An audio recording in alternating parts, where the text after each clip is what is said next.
देखो आज जो हम पढ़ेंगे, हमारा टॉपिक है आवेशन के प्रकार।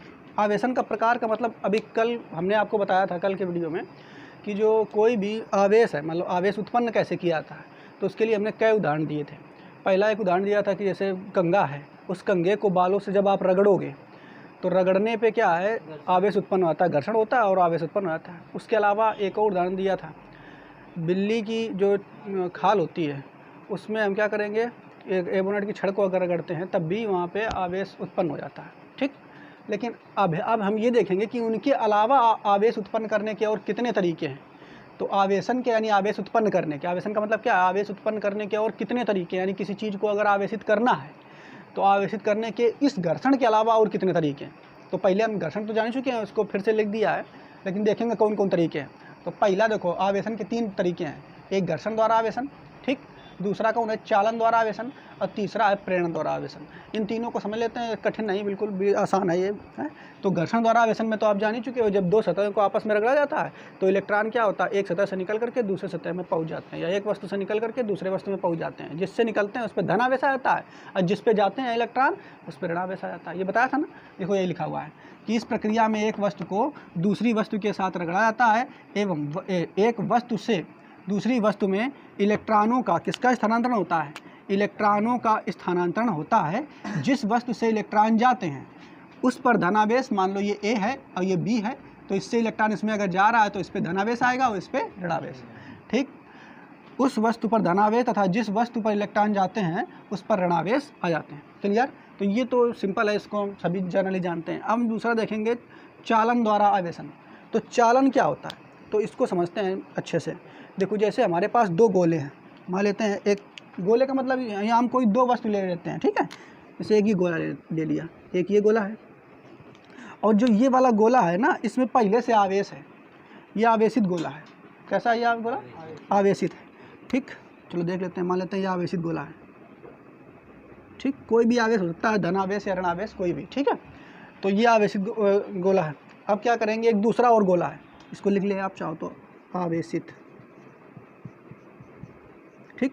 एक दूसरा और गोला है बी, ये दूसरा गोला है, ठीक। ये उदासीन है। उदासीन का मतलब होता है जिसमें आवेश ना हो, ठीक है। उदासीन या अनावेशित भी इसको कह सकते हैं।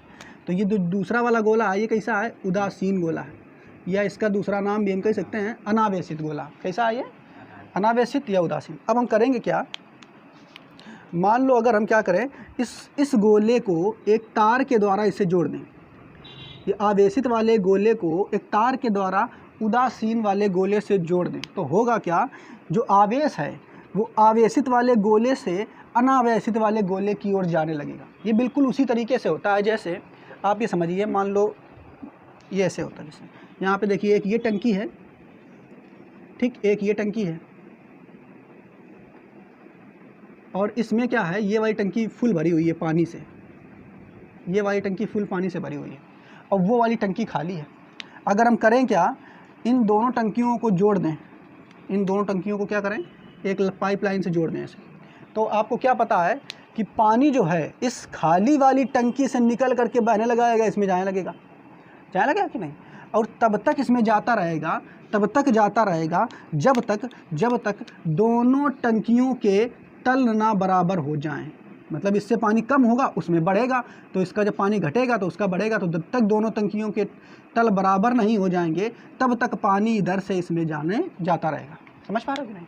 उसी प्रकार जो आवेश है, आवेश भी जो मान समझ सकते हैं, इसमें आवेश भरा पड़ा है, इस वाले गोले में, और इस वाले गोले में आवेश खाली है। तो होगा क्या कि आवेश इस वाले गोले से तार के द्वारा इस वाले गोले में जाता रहेगा, और तब तक जाता रहेगा जब तक इन दोनों गोलों का विभव बराबर ना हो जाए। क्या बराबर ना हो जाए? विभव हम थोड़ा आगे पढ़ेंगे, इस अगले चैप्टर में पढ़ेंगे विभव होता क्या है, इसको डिटेल में हम जानेंगे। लेकिन आप अभी ऐसा समझ लीजिए, जैसे यहाँ पे इस पानी, ये तब तक एक टंकी से दूसरी टंकी में जा रहा था जब तक दोनों के तल बराबर नहीं हो गए थे। वैसे ही उसमें हम समझ सकते हैं विभव भी को तल की तरह मान सकते हैं। किसकी तरह मान सकते हैं? तल की तरह। तो एक आवेशित वस्तु से दूसरी आवेशित वस्तु में आवेश तब तक जाता रहेगा जब तक दोनों वस्तुओं के विभव बराबर नहीं हो जाते। बात समझ पाए? तो इसी को ही कहते हैं चालन द्वारा आवेशन। देखो चालन द्वारा तार के द्वारा जोड़ दिया और चल के आवेश जा रहा है, चालन मतलब चल करके जा रहा है, आवेश चल करके जा रहा है, इसको मिलता जा रहा है, ठीक। और तब तक जाता रहेगा जब तक दोनों के विभव बराबर ना हो जाए, या ये भी कह सकता है तब तक जाता रहेगा जब तक दोनों के विभवांतर शून्य ना हो जाए। अरे भाई विभव अगर हम इसका मान लेते हैं 2 वोल्ट और इसका भी 2 वोल्ट हो गया, तब दोनों का विभव बराबर हो गया ना। अब इन दोनों का कह दें विभवांतर यानी विभवों का अंतर, तो कितना आएगा 0, विभवों का अंतर आएगा कितना 0। तो ये तो समझ में आ गया होगा आपको चालन द्वारा आवेशन क्या होता है। एक बार पढ़ लेते हैं, देखो समझते हैं क्या लिखा हुआ है लैंग्वेज में। इस प्रक्रिया में एक आवेशित गोले को दूसरे अनावेशित गोले से तार से जोड़ देते हैं, ठीक है, जिससे इलेक्ट्रॉन आवेशित गोले से, इलेक्ट्रॉन कहाँ से निकलते हैं, आवेशित गोले से अनावेशित गोले की ओर स्थानांतरित होने लगते हैं। और जब दोनों का विभव समान नहीं हो जाता, और जब तक दोनों का विभव समान नहीं हो जाता, ठीक है, यह प्रक्रिया चलती रहती है। और इसी प्रक्रिया को हम क्या कहते हैं, चालन द्वारा आवेशन। चालन द्वारा आवेशन मतलब चल कर आवेश आ रहा है, ठीक, आवेश चल करके तो आएगा ही, तार के द्वारा चल करके आ रहा है। मतलब कैसे आता है, एक खाली था एक भरा, ऐसे समझ लो कि खाली आवेश ये भरा वाला है, ये खाली वाला है, तो उसमें जा रहा है भरे वाले से खाली वाले में, और तब तक जाता रहेगा जब तक दोनों का विभव बराबर ना हो जाए। क्या बराबर ना हो जाए, विभव टर्म है, हम इसको आगे समझेंगे। इसके बाद चालन द्वारा आवेशन समझ में आ गया। अगला देखो कौन सा है, प्रेरण द्वारा आवेशन। अब प्रेरण द्वारा आवेशन क्या होता है इसको समझ लो, ये भी कठिन नहीं है, बिल्कुल सरल है। प्रेरण द्वारा आवेशन क्या होता है, प्रेरण का मतलब होता है प्रेरित करना। मतलब जैसे कोई एक आवेशित वस्तु है, दूसरे जो अनावेशित वस्तु है उसको प्रेरित करेंगी कि भैया तुम भी आवेशित हो जाओ हमारी तरह। मेरी बात समझने का प्रयास करो। जैसे मान लो एक विद्यार्थी है ना, एक वो पढ़ने वाला विद्यार्थी है ना, और एक उसका दोस्त है सहपाठी, वो जो नहीं पढ़ता लिखता है। तो पढ़ने वाला विद्यार्थी उससे कहेगा कि भैया, उसको प्रेरित करेगा कि भैया पढ़ाई कर लो तो नंबर बढ़िया आ जाइए, है नौकरी वोकरी मिल जाइए, ठीक। तो उसको प्रेरित कर रहा कि भैया पढ़ाई करो, तो थोड़ा बहुत वो देखेगा कि हमारा दोस्त पढ़ रहा है, हम भी चलो पढ़ते हैं, उससे प्रेरित होकर के वो पढ़ने लगा। उसी तरीके से, लेकिन उसने ये थोड़ा कुछ किया है, उसने उसके जो दोस्त है उसने ये थोड़ा किया कि उसकी पढ़ाई उसने खुद किया, उसके हिस्से की पढ़ाई वो खुद थोड़ा कर रहा है, वो तो अपना पढ़ रहा है, लेकिन बस उसको प्रेरित कर रहा है। वैसे ही यहाँ पे हम देखेंगे प्रेरण द्वारा आवेशन में क्या होता है कि एक वस्तु दूसरी वस्तु को आवेशित कर देती है, बिना उसको छुए दूर से ही आवेशित कर देती है, ठीक। तो इसमें क्या परिभाषा क्या रखोगे, किसी वस्तु को बिना स्पर्श किए आवेश देने की प्रक्रिया को क्या कहते हैं, प्रेरण द्वारा आवेशन। किसी वस्तु को बिना छुए या स्पर्श किए आवेश देने की प्रक्रिया को हम क्या कहते हैं, प्रेरण द्वारा आवेशन। अब ये समझ में कैसे आएगा, एक उदाहरण लेते हैं हम। जैसे समझिए यहाँ पे हम मान लेते हैं कि हमारे पास ये गोला है, ठीक है, ये जो गोला है ये कैसा है, उदासीन है, इसमें आवेश नहीं है।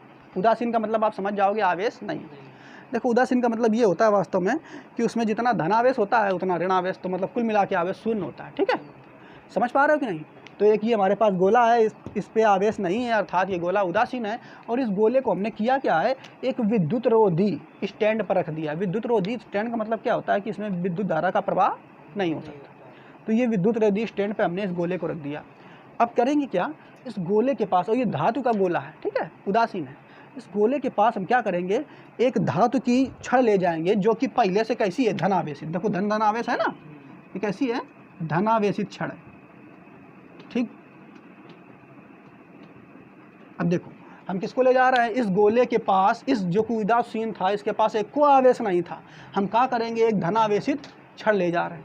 तो इस पे तो आवेश है, छड़ पे है आवेश। जैसे इसके पास ले जाएंगे तो गोला देखेगा, अरे उसके पास आवेश, तो तुरंत क्या हो, गोले के जितने इलेक्ट्रॉन होंगे बीच में, भाई आपको हमने बताया तो था कि जो नाभिक होता है उसके अंदर प्रोटॉन होते हैं और उसके बाहरी तरफ जो कक्षाएं होती हैं उसमें इलेक्ट्रॉन होते हैं। तो जितने प्रोटॉन होते हैं इलेक्ट्रॉन, तो जैसे हम इस धनावेश को ले जाएंगे, इसके पास सारा इलेक्ट्रॉन जो इस गोले में था वो एक किनारे आ जाएगा। अरे धनावेश आ गया, चलो चलो चलो चलो, है सारा धनावेश इधर, सारा ऋणावेश इधर आ जाएगा, क्योंकि हमें पता है धनावेश ऋणावेश को आकर्षित करता है। तो इस गोले का सारा ऋणावेश एक किनारे पर आ जाएगा, जबकि जो इस गोले का धनावेश था वो दूसरे किनारे पर चला जाएगा।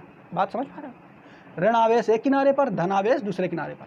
अब हम करेंगे क्या, हमें इस गोले को क्या करना है, आवेशित करना है, बिना इसको छुए, इसको बिना छुआए इसको आवेशित करना है। तो अब क्या करेंगे, हम क्या करेंगे, इस गोले को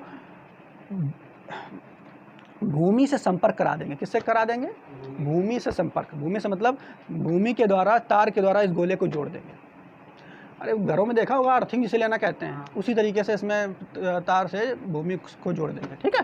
और जब इसे जोड़ेंगे तो होगा क्या, भूमि क्या करेगी, इसके सारे धनावेश को ख़त्म कर देगी। सारे धनावेश, जो धनावेश यहाँ इकट्ठा हुआ था किनारे किनारे, सारे धनावेश को भूमि खींच लेगी। अब कहीं तो भूमि कैसे खींच लेगी, कभी भूमि खींचेगी तो नहीं, ऐसा नहीं होता है। होगा क्या, भूमि से इलेक्ट्रॉन निकलेंगे बहुत सारे हैं, और निकल करके आएंगे धनावेश के पास, और जैसे धनावेश के पास आए, आ करके उसको उदासीन कर देते, धनावेश को समाप्त कर देते हैं।